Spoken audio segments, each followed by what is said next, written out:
I got a question for you, real quick. Yeah. Okay.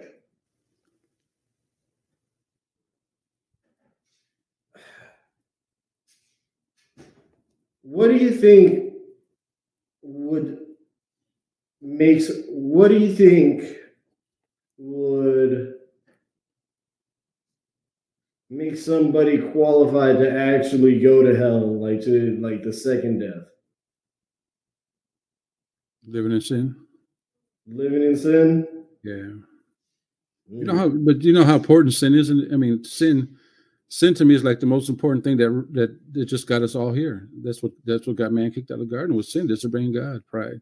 You know what I like to do a study on, which would be cool, because I love studying scripture, man. But Nebuchadnezzar, you know who Nebuchadnezzar was in the book of Daniel, the king of Babylon. Absolutely, yeah. Yeah. Now in the fourth chapter, right, God gives a blueprint of what happened to Adam by using Nebuchadnezzar. And in fact, Nebuchadnezzar, a heathen king, wrote that chapter. Imagine that for the Bible. I think he's the only heathen that ever wrote a chapter of the Bible. But it starts off with I, Nebuchadnezzar. You know what I'm saying? This is how it starts off. So he's writing it in his first person.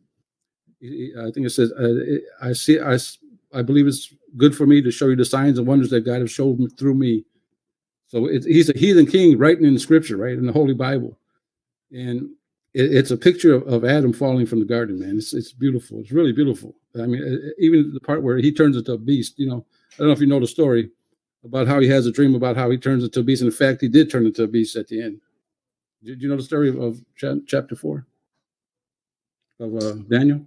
Are we talking about whenever he was sent into the lion's pit? No.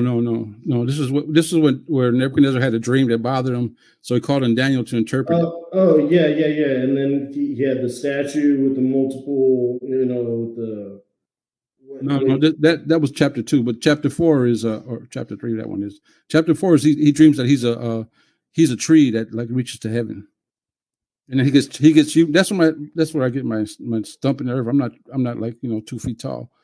It's because it says leave when Nebuchadnezzar's the tree that's in the garden, right? It grows to the heaven, and they come and chop it down. The watchers, the holy ones, come chop it down. It's a wonderful story, and it says leave the tree in the roots of the ground, the stump of the tree in the roots of the ground in bands of iron and brass.